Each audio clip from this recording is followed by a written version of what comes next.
Hello everybody, the dog there is chilling, I'm here talking, unfortunately, and I came across with this story online and I thought that it was really motivating and inspiring, so I thought that I'll share with you guys and see what you guys think about it. So in this story, there's this girl who has really low self-esteem and she walks with her eyes looking on the ground all the time because she doesn't expect the ground to look back at her thoughts. Always thinks that most people doesn't really get her, and she feel like that whenever people ask questions about her, like, are you okay, are you hurt in the past, are you feeling fine, she stayed silent, I guess because she has very low self-esteem.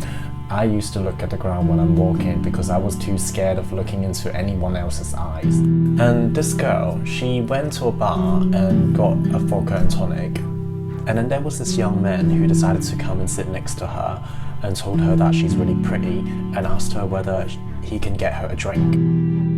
And because she didn't say anything, he let the girl be and he left the bar. The girl asked him though whether he expects her to go out of the bar with him as well.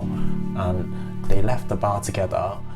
The girl realized that this young guy actually has a ring on his forefinger, so that means he's married, and she felt a lot more safe around him. So she decided that she's gonna tell this young man her story.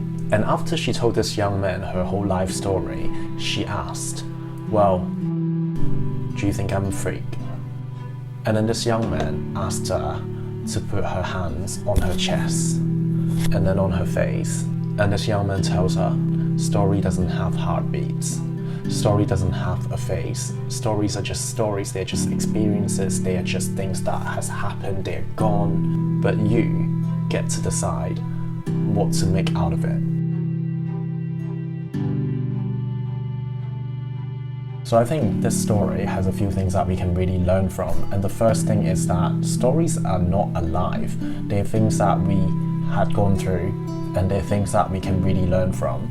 You can go through a story and you can blame every single person in the story for causing you to become how you are, or you can take it as it is and learn from it and see what you can influence in that story to make yourself a better person, or to make yourself a better person next time if you go for a similar story again. And the second thing to learn from this story really is that stories emotionalize, yes, it's a word, I've googled it, emotionalize a person, but it's not living itself. We're sometimes being held back by our own stories. The stories are just there to emotionalize us.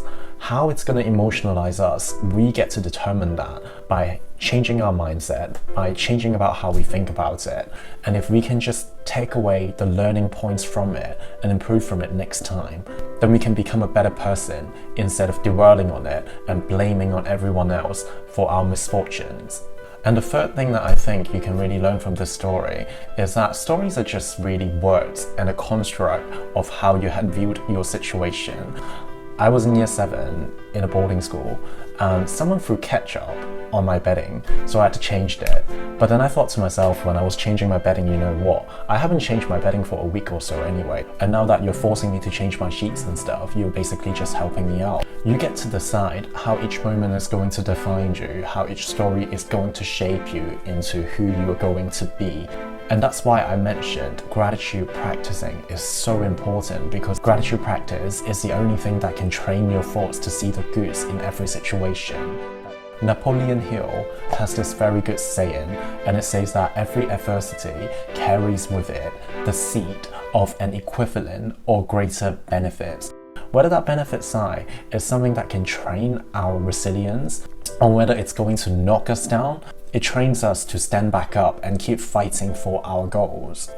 So with today's video, I have this main takeaway message for you. Even if you can't change your past or any of your stories that you've already gone through, you can start adding colors to it by practicing gratitude, by rethinking it, and make them yours, make them unique to you, make them something that you can learn from, make them something that has made you to become more resilient and to become more confident and become a more colorful person as you are today, so you can bring more to this world. And I hope that I'll help you more and help myself more as well by releasing more videos like this. Thank you. Bye. Having mentioned that though, I don't even know how much resilience I've got in me, but I don't think I've got a lot. But as long as you have that mentality to keep thinking positively and try and see the goods in everything, then no matter how much you get locked down by life, you will still be able to stand back up and fight for your goals. To be honest, I think with people who has a mindset change, that process is going to take a lot of time, and also at the same time, it's going to be really hard. You're going to get knocked down by your brain quite a lot, not just by your live events. And the other day I just realized actually, by watching my own YouTube videos in the past, it actually pushes me up quite a bit. And I hope that it does it to you guys too. And if you feel like that you've fallen, or you feel like that you're not handling your life okay, then subscribe to this channel. Leave a comment down below and tell me what you think. Alright everyone, if you like the video that you just watched, then you might probably like this video, or this video as well. Then click into the videos below to keep watching, or subscribe to my channel down below.